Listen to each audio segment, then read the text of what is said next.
Estudiantes na Holanda tá rechazar e assina uma multa de 3.000 euro para ano para retraso de estudo. Segundo o presidente da Associação de Estudantes de Delft ABC Compass, Vijay Luidens, o impacto não é unicamente financeiro, tem impacto mental e emocional também. Para mim, minha que era uma boa ideia. Já acaba tem hobby estudante que tá na mesma druk, que ja, na tá na mesma druk que está assim na hobby para se estudar que tem uma nominaliteit. Então, depois para pôr boete ribeje é não bom para na mentalidade. Já acaba por dar hobby heen na de technische studies richting que a mim tá fazendo, por dar que me que sabe bani 25% na que da acaba na estudar em 3 anos. Que não veio estudar também. Dus basicamente 3 de cada 4 estudantes nota hal e nominal, dus acaba na estudo dentro do tempo estipulado. Klopt.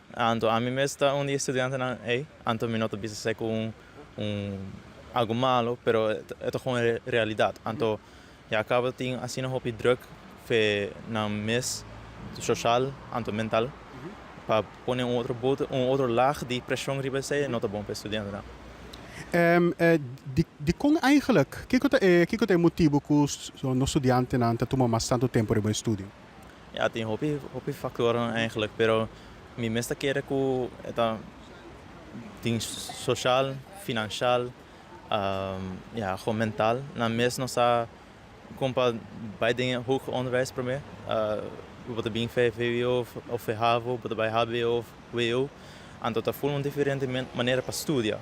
Você sa compa estudar eigenlijk, então você toma o tempo, então você queda com stof, você bijhoudt stof na tempo. Senão você cai atrás, então depois você tem outra pressão nang aí. Então também se você vai viver um mês para prometer bia, tá algo hobby novo. Você começar a budget pouco não, então se você não pode fazer, você vai buscar trabalho. Então se você tem trabalho, você com menos tempo. Então, se você não tem tempo para estudar, já você cai atrás. Eu imaginava se agora que a Abelo Mesera paga 3.000 euro adicional riba a tarifa acadêmica, dus o colégio geld, o último ano, como é vai?